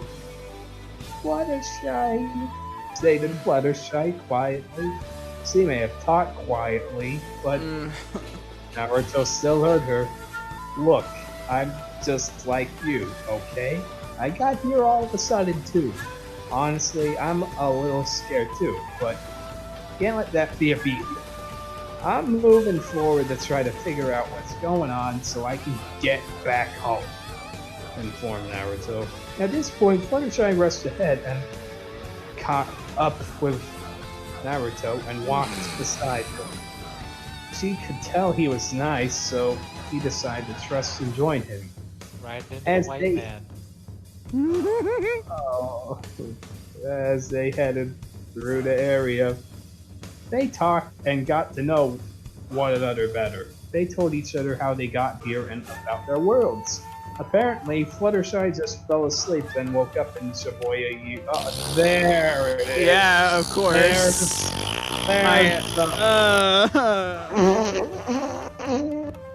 You too?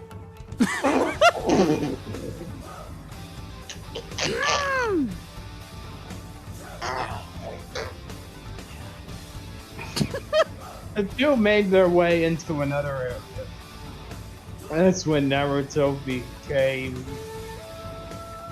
tense and was in utter shock. And I guess he saw thing that he saw something unbelievable, perhaps. I know It's starting that's to another feel thing like that's we're reading the same exact chapter over and over again. Yeah. Oh that's no. another thing I've noticed been coming up over and over again. Shock and different. Utter And shock. tense. And pretty All much right. is another one that comes up a lot. Yeah. Oh my Fluttershy god. tried to hide behind Naruto's legs. The man in front of them had a black cloak on with red clouds on it.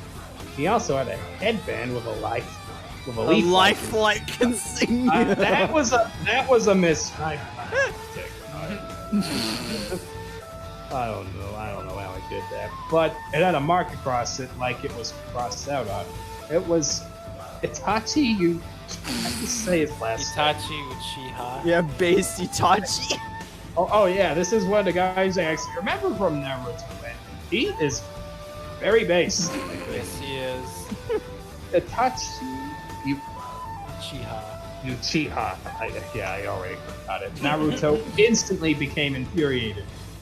The Akatsuki's here too? Not good, remarked Naruto. Itachi looked down at Fluttershy, who was still cowering behind Naruto. Itachi just seemed to ignore Fluttershy and looked back at Naruto. Then something struck Naruto, like he realized something unbelievable. Wait, if you're here, then that means, began Naruto as he became really angry now. You guys are behind this, aren't you? You sent everyone here, didn't you? You sent us all back right now! Surprisingly, Itachi responded. You're wrong. We didn't do this. We were transported here out of nowhere as well. Yeah, like, I'll believe that, remarked Naruto. Think whatever you want, but it's the truth, responded Itachi as he turned to leave. He's right. Ganden Itachi. Hey, wait. Stop. Where's the suit? Where's the suit? Where's the suit? Base? No, commanded Naruto. Itachi turned around, and there's two Itachis. No. Itachi used clone-jutsu. I don't have time for you this time. I'll leave my clone to deal with you. Looked at Itachi as he just disappeared in a puff of smoke. No way. Could Naruto and Fluttershy handle Itachi's clone? End music. Cue Twister Gang mix from Twiwi. Naruto created shadow clones too, but more than one. He created 5. Count them, 5 shadow clones. Totaling 6 Narutos in total. That's as many as 6 ones. They charged forward the Itachi clone and tried to attack it. It did no good. Itachi just easily pummeled each of the Narutos, destroying the shadow clones, leaving only the real one. Naruto didn't care if it was futile or not. He kept trying this over and over again, creating clones and charging the Itachi clone, trying to attack him. It never worked. The Itachi clones just kept easily beating down Naruto and his clones. Okay, but how though? Eventually, the real Naruto tried to distract the Itachi clone with his clones and used Rasengan on him. Even then, that didn't work. Naruto was struck in the stomach and forced backwards, forcing Naruto to lose his Rasengan jutsu. do. Yeah, the Itachi clone seems just as strong as the real one. Of course, during this whole time, Fluttershy just stood by and watched as Naruto kept getting himself hurt. Seeing this made Fluttershy angrier and angrier and angrier. Eventually, shockingly, Unbelievably. and in disbelief, unbelievably, Fluttershy was the most tense he had ever been, and As just she sweat lost dropped from it. her asshole. Oh, We should take a shot every time. Let's take a shot. Let's make a drinking game every time a pony screams, "Don't hurt my friend," and then they became fucking Jesus afterwards. Exploded Yeah. Fluttershy as she flew and dashed towards the Itachi clone. She then began wailing on him with her front hooks. Naruto just stood there dumbfounded again. Eventually, Fluttershy moved and the Itachi clone was stunned.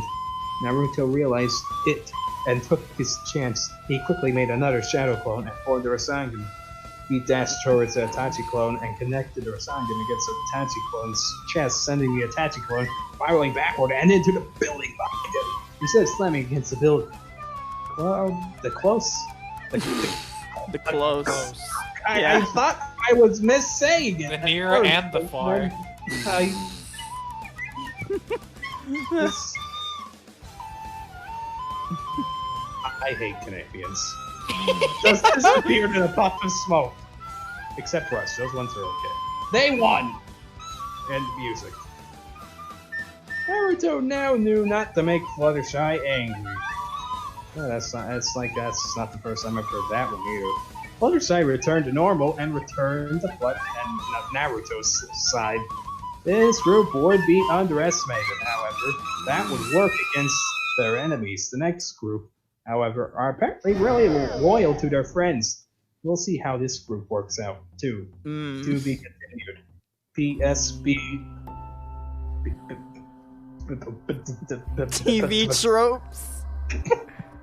This guy really is the fucking flame eagle looking ass. That's making where's the Simpsons references? You can't just leave me hanging here, dog. Dog, like, was Hank Scorpio gonna show up in a later chapter? I mean, that would fucking make sense. Just where the nice ones. Postman appears. Also, another Shonen Jump anime character banned from Smash Brothers next time. Oh my god, this is. That, How long have we? This is a feature film at this point. Holy shit. Yeah, that's that. Do we have anything else that we want to say for all of this story? I want to echo Rant's sentiments. I too hate Canadians. Based Yeah. as fuck. Well, And Yeah. anyone that's different from me. I Just want to make that only clear.